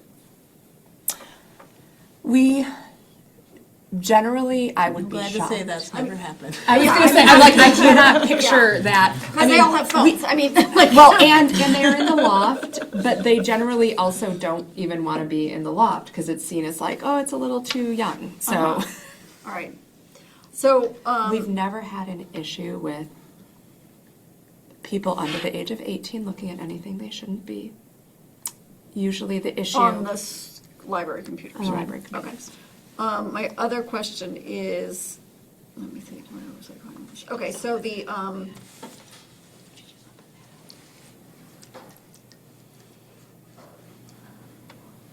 I don't really have a problem with the filter, I realize I should, like, maybe be hanging up my library trustee hat. I don't think that's true. I mean, I think that you I don't really have a problem with the filters. If someone wanted to, a copy of a pornographic magazine, it's not something we have on the shelf and they would have to ask for it, right? Or- Right, we would interlibrary loan it if it was available to be interlibrary Right. loaned. So how is that, just conceptually, how is that different from saying, putting in a ticket to have access to a site that would be considered? You can submit an interlibrary loan without interacting with another Can people put in OSG tickets themselves? No. So you would have to still. You would have to talk to the staff member. You would have to, in both instances or not for the, like if I For wanted the to? OSG ticket for a website. Okay. Yeah.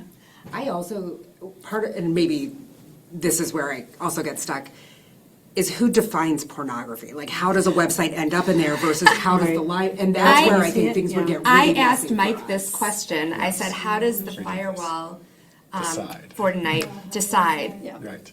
And I reached out to the vendor and other firewall vendors, and their algorithms are proprietary. Right. And Are what? I'm Proprietary. proprietary. And I'm just thinking, and like, I realize I'm dating myself in some ways to when the board, some of us read genderqueer collectively, but that's the big pushback against genderqueer, and I don't want to pick on this one book. There are plenty of books that, V.C. Andrews, Flowers in the Attic. Is that pornography? Maybe. Should I have had access to that in middle school? Absolutely not. That's a different issue. But like, who is going to have every single conversation where somebody says, well, you block pornography here, but I feel this book is pornography and it's available to a 15-year-old, a 10-year-old. Yeah, I think you whoever. make an excellent point. I mean, what do they say? You know it when you see it, but you don't, and it is defined differently by different people. I have to agree with Stacy that we went to the mat to defend open access and freedom of speech. And you start getting into nuance, because who does make that decision? And it isn't, as Stacy points out, it's not tens of thousands of dollars. And not to keep harping on this, when we had this conversation for 18 months, 2 years, however long it's been now, it was because people weren't comfortable with the topic and the way that it was presented. Like, that is just going to keep being the conversation over and over again. And on one hand, it feels really easy to say, well, then we uphold the First Amendment and we don't filter anything. And I know that it's not that easy. Like I said, I've had more time to wrestle with this. I think I texted Kate at 5:30 in the morning on Tuesday and was like, okay, now I have 4 more questions. And so, like, it's not an easy answer. But I just keep thinking about, like, how many conversations, how many book challenges, how much foundation are we laying if we say, this is a line we're willing to draw digitally that we may not be able to apply in any other Or area. how many people then march up and say, you say pornography is blocked here, but I'm seeing genderqueer, or, on the shelf, or I'm seeing that's accessible, who made that choice? I also am a little stuck, and I promise to stop talking. I am also a little stuck on the idea that we are ascribing judgment to one area that needs to be blocked. And I've heard things in this room that we probably need to follow up on and unpack and think through, like, how we perceive people who want to access pornography in a world where people have a right to do that. It's legal to obtain and view pornography as long as you are of age and it complies with your state law. And so how do we say just pornography and not gambling? And there are states where it's not legal to gamble. Like, how do we make those decisions? Well, that's the hypothetical that I keep coming back to. It isn't the 15-year-old that's wanting to look at a pornography site.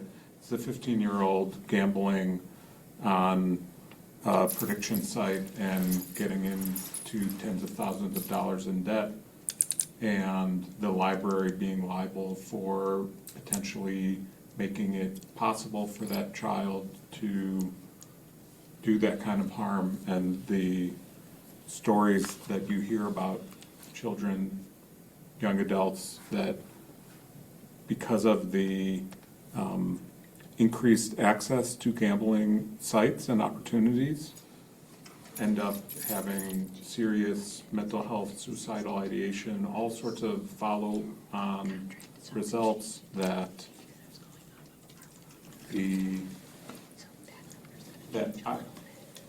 I'm not sure if gambling falls into a freedom of, a free expression, freedom of information argument the same way, or First Amendment, I'm mixing up the words. I'm not sure if there's a First Amendment argument that could be made around pornography that couldn't be made around gambling.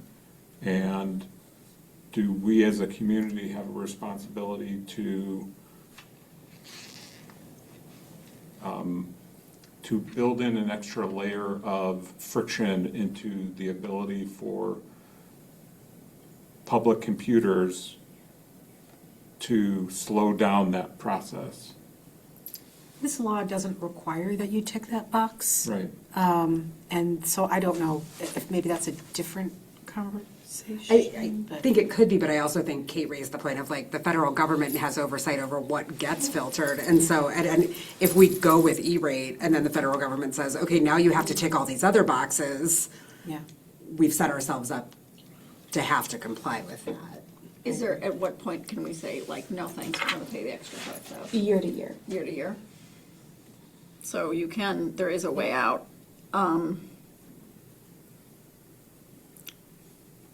I guess I have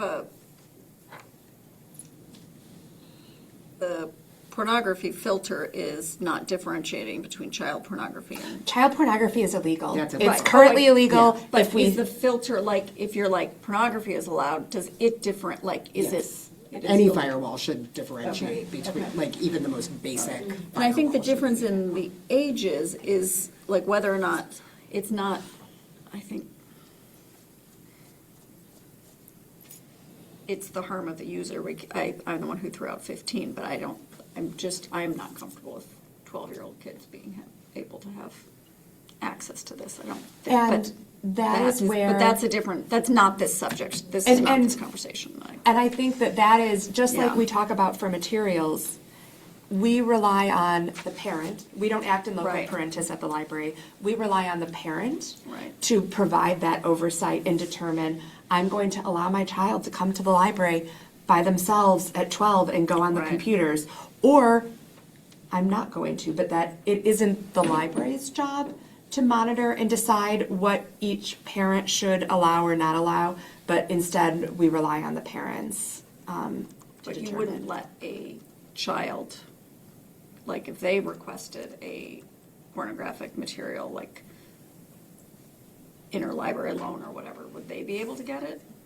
I mean, I can't picture that ever happening. I can't either, but it's just sort of. yes. Okay. Because we do not differentiate in terms of material, because that would be us placing a judgment on, what if you said Sweet Valley High? Because let me tell you, there Yeah. is some stuff there, and like, Such different teenage years. I went straight for BC Andrews and you went for Francine, what's her name, Pascal? yeah. But is your point that, and then what's next? Somebody And just, how do we you know, determine, yeah. Yeah, yeah. Right. I mean, I was reading trashy romances as a freshman, and I don't think my mother had any clue.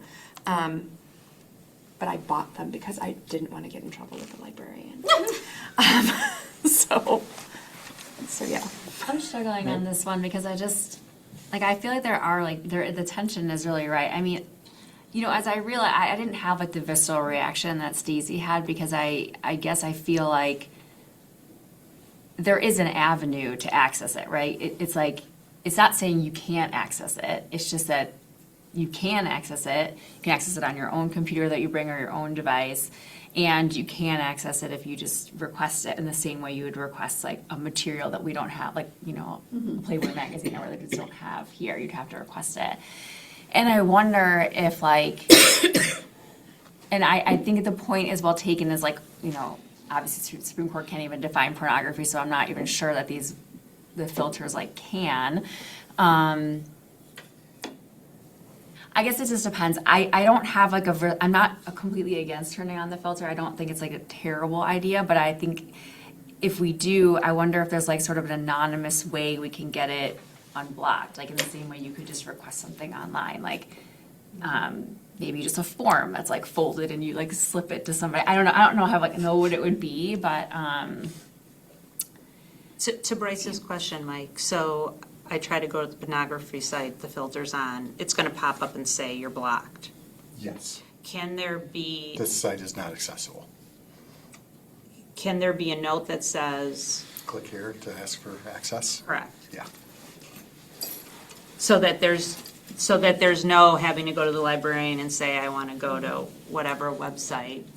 But what stops a 15-year-old from doing that on a computer in adult services? They can use those computers. Correct. I also think it's worth mentioning the equity issue, and I know it's easy to gloss over in Northbrook because we've all sat here with our devices and our phones. There are people who come to the library to use computers because they don't have their own device or phone. And so I want to be mindful of barriers to any information as we have the conversation without passing judgment on what people are using those materials or equipment for. And we have an incredible privilege that we can say, we're going to ignore E-rate because we can afford to. There are so many of the 9,000 public libraries in the country. There are so many that can't make that decision, that they have to do it because otherwise they wouldn't be able to afford internet access. well, I was gonna ask that, because I was trying to do some research about like area libraries and whether they take E-rate and like what their Yeah. policies are, So there's only a couple that do. So the Glenview Library filters their youth computers. They don't do E-rate. Oak Park recently decided to do E-rate. Cook Memorial has for, I don't know, eons. Ditto with Elgin. So mean that they are using E-rate. they are using E-rate and do have filters. Antioch is another one that does. I did not survey every library in Illinois. I just did the ones in the area. That's about it. I think I was gonna, wasn't the Highland Park Deerfield Dallas Grove. Consortium, Oh, I they use didn't it look too. outside, yeah. I'm sorry. The say Highland Park Deerfield, I think they do as well. I wasn't sure, I was trying to look. They do not apply for E-rate funding. Something, do they filter their computers, do we know? Volunteer. You know what, I only asked about E-rate, yeah.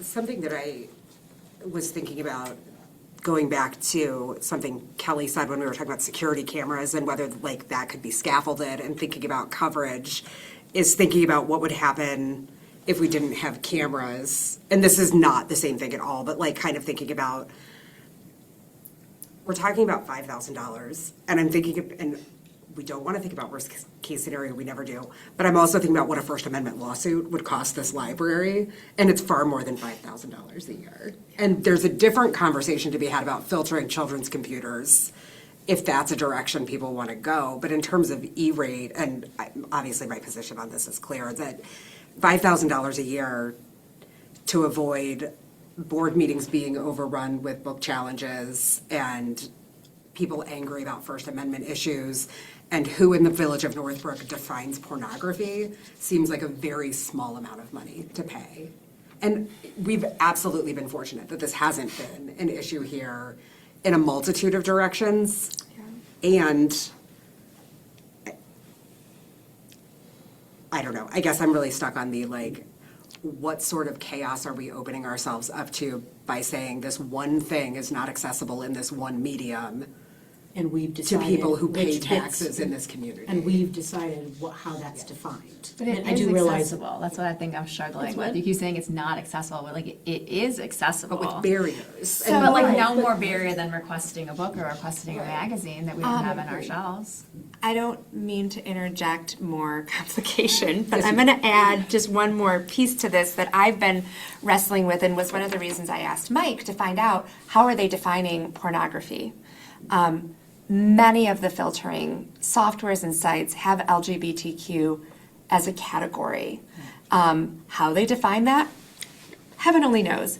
They could very well define pornography as gender-affirming care. We don't know how they're defining it. And that, for me, from an, how do we make ourselves into a welcoming and inclusive environment? if someone is coming into the library because they are trying to figure out who they are and they're trying to look up stuff, I struggle with the possibility that, you know, it might have taken tons of courage just to come in and log into a public computer. And then if something were blocked, and I know that the likelihood of it is probably very small if we're just blocking pornography, but even that small likelihood from an EDI perspective is one that I do worry about. And I don't know if I should worry, but it's something that I've also thought about with this, that we don't know. And yeah, we could start testing a bunch of sites and seeing if it is, but I mean, who's to say? I think the fear of LGBTQ sites getting blocked that are strictly informational, like this is where you can go for support, this is where you can go if you feel threatened in some way. I think that's a very real possibility given our current climate. Yeah, it is very And that real is- possibility. It's terrifying, that part of it. So, I mean, I don't have a strong answer one way or the other, so. I would support Stacy's position. I think it is not worth it for $5,000. I agree in principle of not being part of this program for the cost savings, but for us to equate published works which have a natural gatekeeping function built into their publication process with the internet is intellectually dishonest.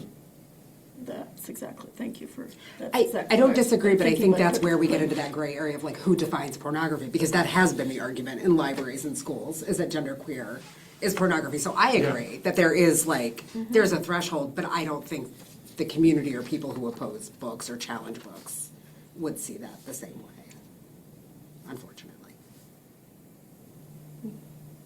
Yeah, I guess I agree with you. What I'm saying is like, then maybe we need to have another discussion about what type of, not related to this program, do we need to have a discussion about filtering on computers to ensure that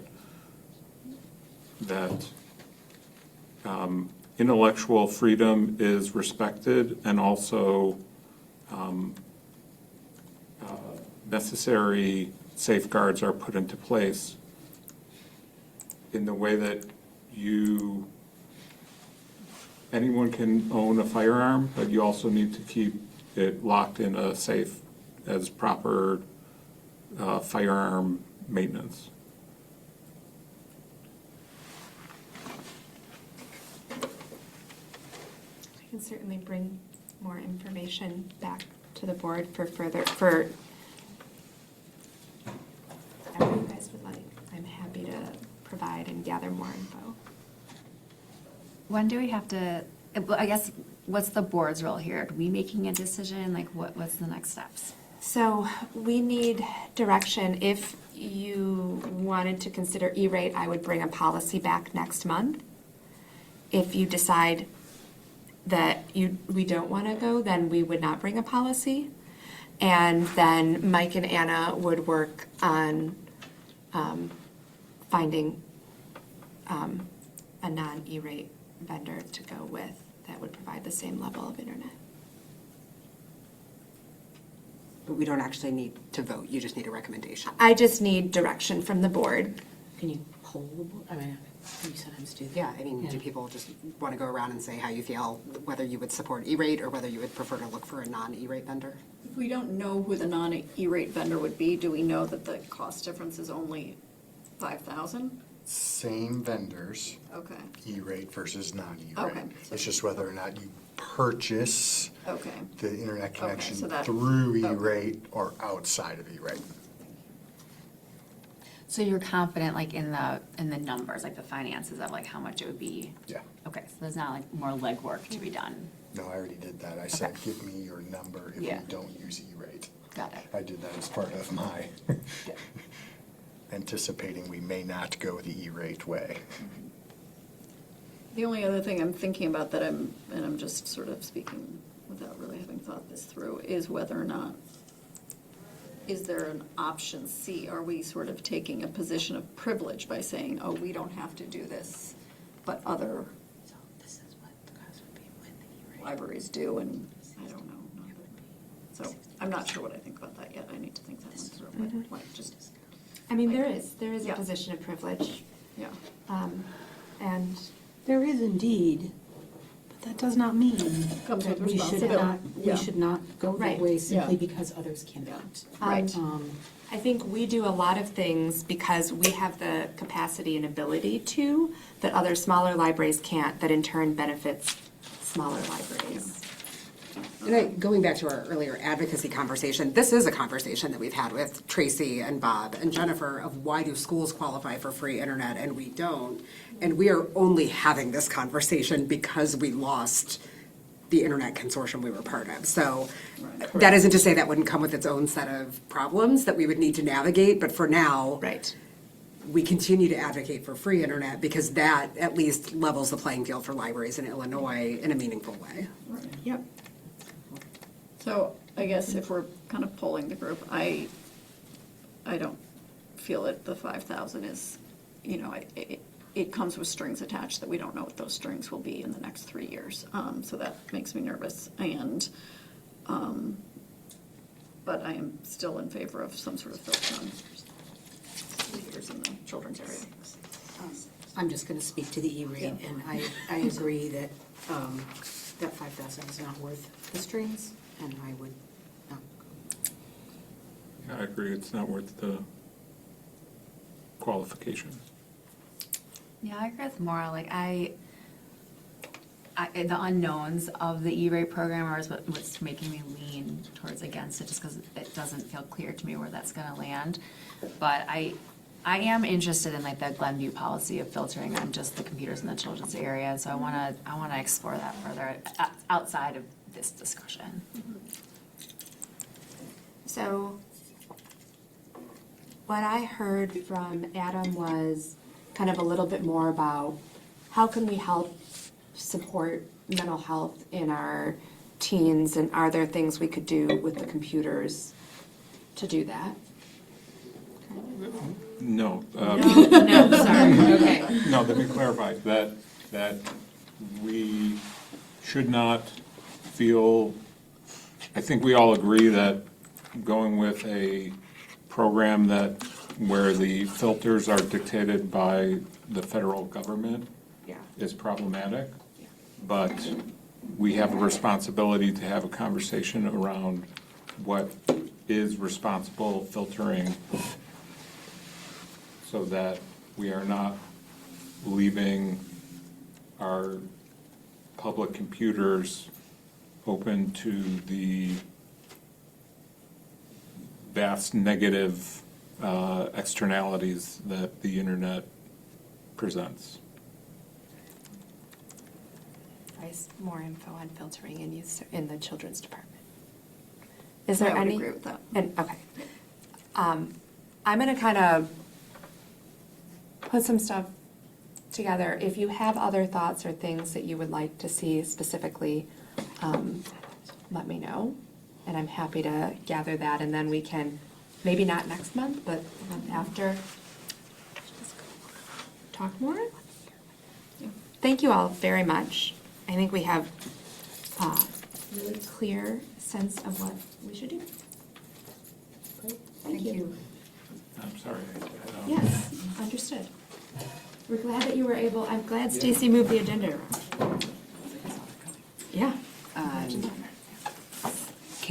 Do we want to move the formally library? move the library to, or think, to an email discussion? Like, because you can just poll on library. No reason you gotta Oh, schlep sure. all the way There, around. like I don't think it will. Okay. Thank you, Jason. So we are going to take a quick break and go into closed session when we return. There will not be any business after closed session, and so we're going to end the recording here and adjourn upon our return to open session. Is there a motion to go into closed session pursuant to 5 ILCS 120/2C8, security procedures, school building safety and security, and the use of personnel and equipment to respond to an actual, a threatened, or a reasonably potential danger to the safety of employees, students, staff, the public, or public property? So moved. Is there a second? Thanks, Bryce. Can we get our roll call vote? Mr. Baker? Yes, yeah. Ms. Boozin? Yes. Ms. Christian? Yes. Ms. Oliver? Yes. Ms. Dr. Bishop? Yes. All right, great. We can stop the recording, Erin, and